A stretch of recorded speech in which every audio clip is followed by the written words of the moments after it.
The cannon at the Tower of London roar in triumph. Across the city, bells peal in a joyous, chaotic symphony. It is October 12th, 1537, and after almost 30 years on the throne, the great and terrible King Henry VIII finally has what he has always craved: a son, a prince, an heir. Inside Hampton Court Palace, the air is thick with the smell of sweat, fear, and relief. For 12 agonizing days, the Queen, Jane Seymour, has been in labor. Now she is exhausted, but she has done what 2 queens before her could not. She has secured the Tudor dynasty. The king, a man who has torn his kingdom from its faith and sent his last wife to the executioner's block for this moment, is incandescent with joy. He has his Prince Edward. God, he believes, has finally blessed his union. The celebrations are the most lavish England has ever seen, but they are tragically short-lived. The ordeal of the birth has been too much for Queen Jane. A fever takes hold. 12 days after her triumph, she is dead. Henry is utterly heartbroken. He has lost the only woman he ever truly loved, but in his grief, there is a strange and terrible comfort. She died, but she did her duty. She gave him his son. In our history, the birth of that boy, Edward VI, set in motion the chain of events that would define the next century. But his life was a fragile one, and the course of a nation, the fate of a dynasty, often rests on a single, fragile heartbeat. So let us ask the question that plunges a king into his worst nightmare and reroutes the river of history. What if, after all that suffering, after all that hope, the child had been healthy, but the midwives had made a different announcement? What if Jane Seymour had died and left Henry a daughter? The scene inside the palace is transformed. The joy of a healthy birth is instantly suffocated by a cold, creeping dread. A princess, another girl. For King Henry, this is a blow more devastating than any battlefield defeat. His one true wife, the woman who was meant to heal his soul and his kingdom, has not only died, but in his eyes, she has failed him.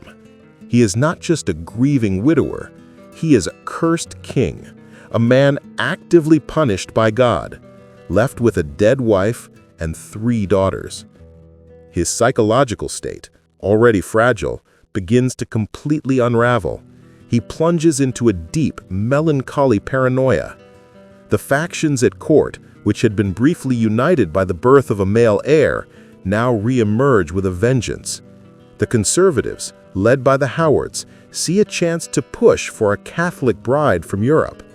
The reformers, led by Thomas Cromwell, know their very survival depends on finding the king a Protestant wife, and fast. The political landscape of England is now a minefield. The line of succession is a hydra-headed monster. First, there is Princess Mary, a devout Catholic declared a bastard but still beloved by the people. Second, there is Princess Elizabeth, a sharp, intelligent Protestant, also declared a bastard. And now there is a third princess, the infant. Let us call her Jane, named for her tragic mother. She is the only one who is undeniably, legally legitimate. But she is a girl, and she is last in line. A king with 3 daughters and no son is a king whose kingdom is balanced on the edge of a knife. The search for a 4th wife becomes an act of sheer, frantic desperation. This is the moment Thomas Cromwell makes his fatal move. He pushes for the German Protestant alliance with Anne of Cleves. In our history, this was a political miscalculation that infuriated the king. In this timeline, it is an unforgivable catastrophe. When Henry meets his new bride and is instantly repulsed by her, his rage is not just that of a disappointed man, but of a desperate king whose last best hope has been squandered by his chief minister. Cromwell's fall is even swifter and more brutal. He is executed not just for arranging a disastrous marriage, but for failing the king at his moment of greatest need. The king is now adrift. His most competent minister gone, his mood darker and more unpredictable than ever. He still falls for the vivacious young Catherine Howard. The affair is a brief, joyful respite for the aging king. But when her past is revealed and she is executed for treason, the blow is even more severe. It is not just a personal betrayal, it is another sign that God has abandoned him. 2 more wives, and still no son. His final wife, the kindly widow Catherine Parr, plays an even more crucial role in this timeline. She is not just a nursemaid to a dying king. She is a mother to 3 orphaned princesses, each one a potential claimant to the throne, each one a symbol of a different religious and political faction. Her efforts to reconcile them, to create some semblance of a family amidst the wreckage of their father's life, are the only thing holding the court together. In 1547, Henry VIII dies, a broken, obese, and deeply paranoid man. His final will and testament, which in our history was a source of some confusion, is now a document of pure, unadulterated chaos. He knows that naming Mary, a Catholic, could undo his entire Reformation. Naming Elizabeth, a Protestant, could provoke a Catholic uprising. Naming the young Jane, his only legitimate child, would require a long and unstable regency. In a final, desperate act, he does what he did in our timeline.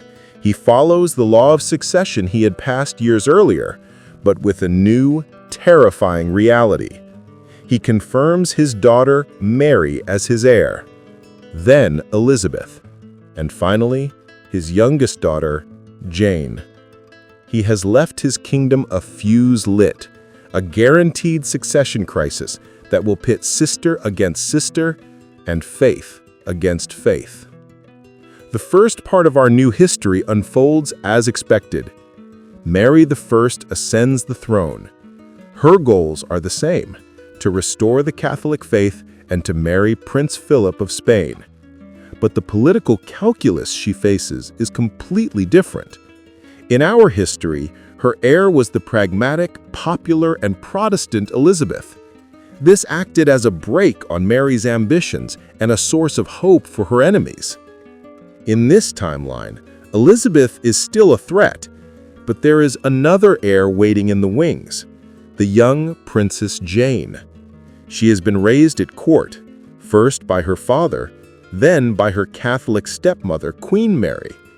She is a blank slate, a young Tudor princess with no strong ideological commitments who could easily be molded into a good Catholic queen.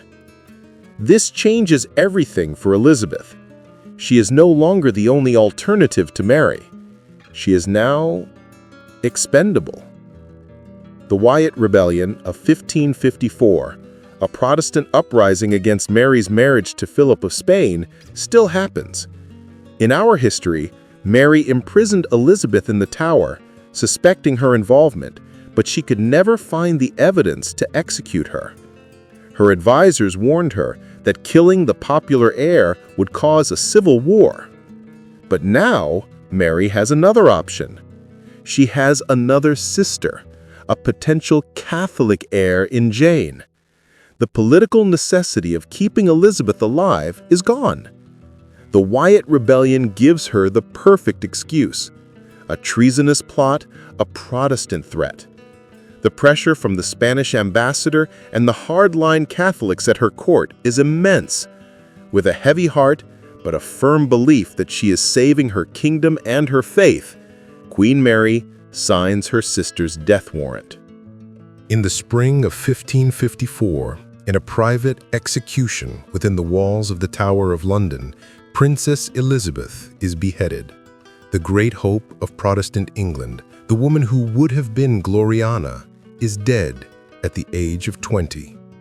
The nation is plunged into a state of shock and quiet despair. Mary's reign continues down its tragic path. Her marriage to Philip is loveless. Her phantom pregnancies leave her heartbroken and humiliated. Her religious persecutions, the burning of nearly 300 Protestants at the stake, earn her the name Bloody Mary. But now, there is no brilliant successor waiting to heal the kingdom. There is only the young Princess Jane, being raised in a grim, fanatically Catholic court. In 1558, Mary dies, childless and reviled by many of her people, and the crown passes to a girl of 20, Queen Jane I. What kind of queen would she be? She is a Tudor, but she has none of the fire of her father or the genius of the sister she never truly knew. She has been raised in the shadow of Mary's deeply conservative and pro-Spanish court. She is likely a devout Catholic. Her immediate instinct is to continue her sister's policies. She marries a Catholic prince, perhaps a Habsburg from Austria or a nobleman from Spain, cementing the Spanish alliance that Mary began.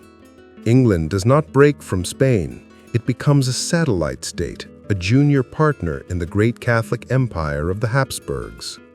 There is no Elizabethan settlement, the famous religious compromise that brought a fragile peace to the kingdom. Instead, the Catholic Restoration continues.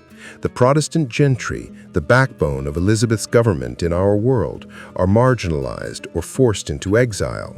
They flee to Germany, to the Netherlands, and to the Americas, carrying with them a dream of a lost Protestant England. There is no golden age. There is no Shakespeare writing for a vibrant, confident national theater. The culture is one of religious conformity and Spanish influence. There is no Sir Francis Drake, no swashbuckling privateers plundering Spanish galleons. They would be pirates, hanged for attacking the ships of England's allies. The Spanish Armada of 1588 is never launched against England. Why would it be? England is a loyal, if somewhat weak, Catholic ally. Perhaps English ships even sail alongside the Spanish in a joint holy war against the Protestant rebels in the Netherlands. The birth of a single, sickly boy, Edward VI, was the pivot point that saved England from this fate. His short, zealous reign pushed the country so far into Protestantism that when Mary tried to violently drag it back, she created a powerful backlash. She created a generation of martyrs and a desperate longing for a savior. That desperation, that chaos, was the furnace that forged Elizabeth. It created the very conditions that made her legendary reign possible. By being born a girl, the tragic Princess Jane doomed her brilliant sister to an early grave and her kingdom to a slow, grim decline. She would have been the queen who presided not over a golden age, but over the twilight of Tudor England, a nation that lost its way, its identity, and its independence. It is the ghost of a world that reminds us that sometimes the greatest triumphs are not born from stability and security, but from the desperate, chaotic, and magnificent struggle to survive. If you enjoyed this journey into a history that might have been, please give this video a like and subscribe to Pivot Point History so you never miss our next exploration of the unwritten chapters of the past.